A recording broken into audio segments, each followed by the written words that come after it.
Bogotá, Colombia's capital, one of the largest cities in Latin America, with a population over 7 million inhabitants. In the past decades, the city, as well as the country, has entered into a process of the constant demographic growth and economic prosperity, which has led to a dramatic increase in the number of vehicles which circulate throughout the city. Nevertheless, factors as a great fiscal deficit, bad monetary management, and the local government's inefficiency have taken the city into a complex situation in matter of urban mobility.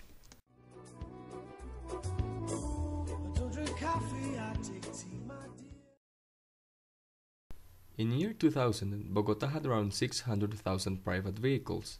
10 years later, in December 2010, the city had doubled the number, which is now reaching 1.4 million vehicles. The vehicle growth is clear and is expected to continue growing until reaching the 3.5 million vehicles in year 2020. The city's master mobility plan has detected the need to build almost 6,000 kilometers of new roads. However, only 40% of them have been built. Yet, the problem also radicates in the fact that only 37% of the city's roads are in good conditions. In the past decades, bad monetary management, corruption, overcosts in new roads and fiscal deficit have deprived the city from building new roads or from at least maintaining in good conditions the existing ones. A recent study concluded that the total cost to reinstate Bogotá's roads and sidewalks into optimum conditions surpassed the 9 billion Colombian pesos. Yet, in year 2009, the money bound for road maintenance totaled only 146,000 million Colombian pesos. This represents only a 1.6% of the estimated cost for the total rehabilitation of the road network. It is estimated that Bogotá has a road infrastructure lag of over 20 years.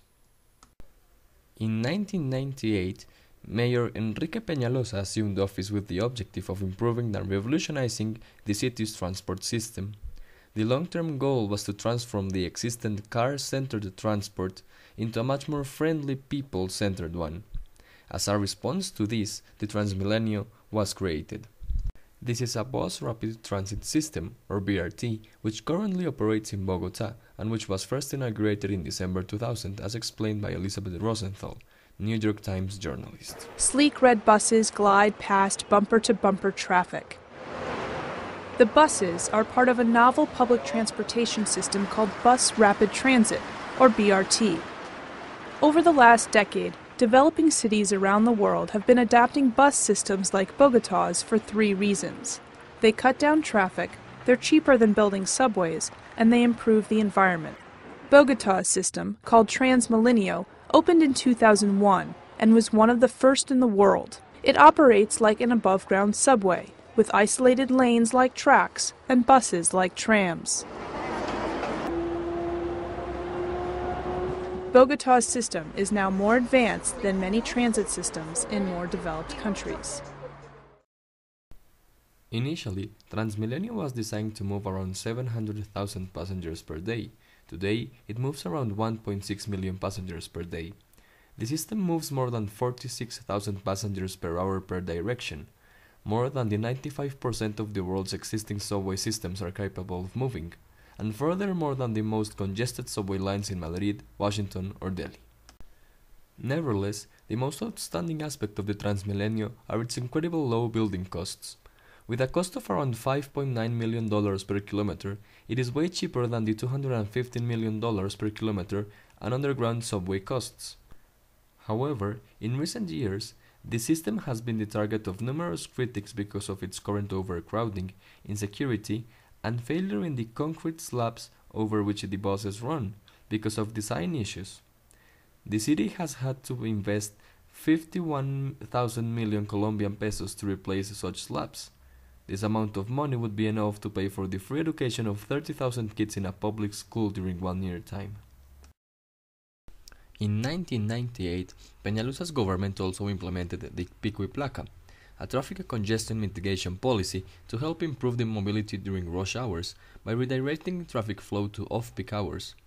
The policy restricts vehicles with license plates ending in certain numbers from circulating the city during certain number of hours during 2 days a week. Initially, the policy was widely accepted. However, in the last years, It became clear that the pico y placa is no longer a viable and efficient policy against the mobility chaos in Bogotá, as low-cost vehicles and economic prosperity is now allowing people to buy more vehicles to overcome the restriction.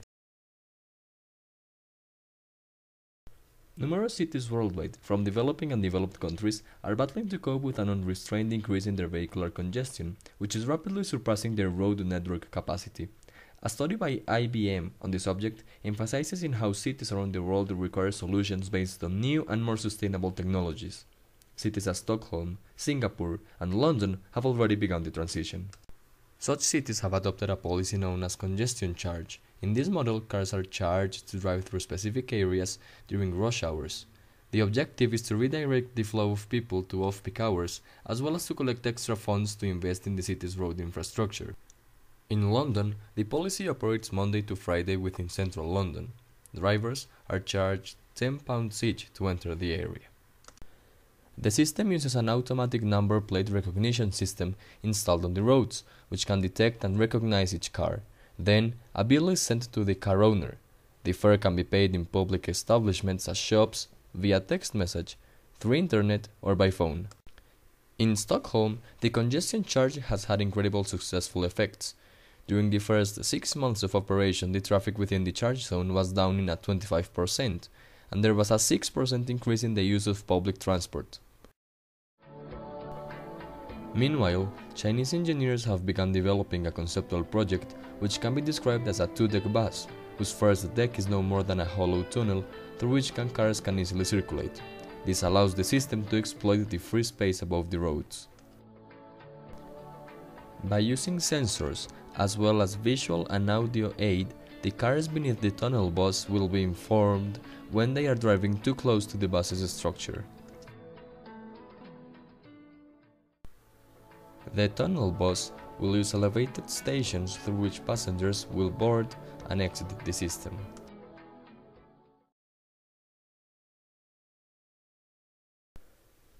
Bogotá has two main projects to fight the traffic congestion: the subway and the integrated public transport system. In 2009, a study regarding a possible subway in Bogotá was performed. It contemplates a 29-kilometer-long subway line which crosses the city from its southwest to its northeast.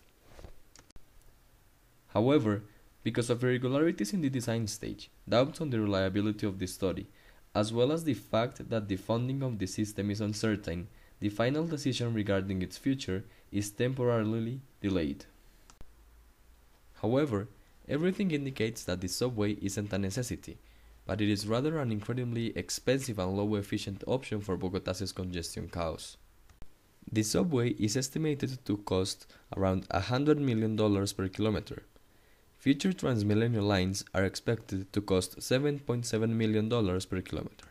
This means the proposed subway would cost around $2,900 million, and it would be able to move around 600,000 people per day. If the same amount of money was invested in new Transmilenio lines, it would be enough to build at least 376 kilometers of new lines. A Transmilenio system this size would be able to move around 4.6 million people per day. Currently, the bus transport system in Bogotá is operated by 66 different companies, which work separately and run numerous different inefficient bus routes in a disorganized fashion. The Integrated Public Transport System, or SITP, looks forward to reducing the number of bus companies in Bogotá to only 13, one for each district, and to integrate the bus service with Transmilenio. The SITP will also allow users to use the same ticket for either the bus service or the Transmilenio, and it is expected to be functioning by 2012. The congestion chaos in Bogotá is solvable. However, it does require from great human ingenuity, creativity, technology, resources, and effort. The solution suggested here is actually based on 5 main factors, which, if properly developed, should for once and for all relieve the congestion chaos suffered by Bogotá. 1. Higher investment in roads and transport infrastructure. This could either be achieved by concession models with the private sector or by raising the vehicle circulation taxes. 2. Renewing the pico y placa and merging it with a congestion charge policy. The new PQ placa should have different schedules depending on the sector of the city and its level of congestion. Other sectors could be PQ placa free, and instead the congestion charge policy should apply in those areas. Updating and upgrading the Transmilenio, as well as eliminating the idea of the subway. The subway is an extremely expensive system which can't move as much people as the Transmilenio can. This money could instead be used for improving the road infrastructure, upgrading the Transmilenio. 4. Developing and implementing the SITP, or Integrated Public Transportation System. 5. Developing a civic and public transport-based culture amongst the city's inhabitants. This is the long-term key for solving the congestion chaos.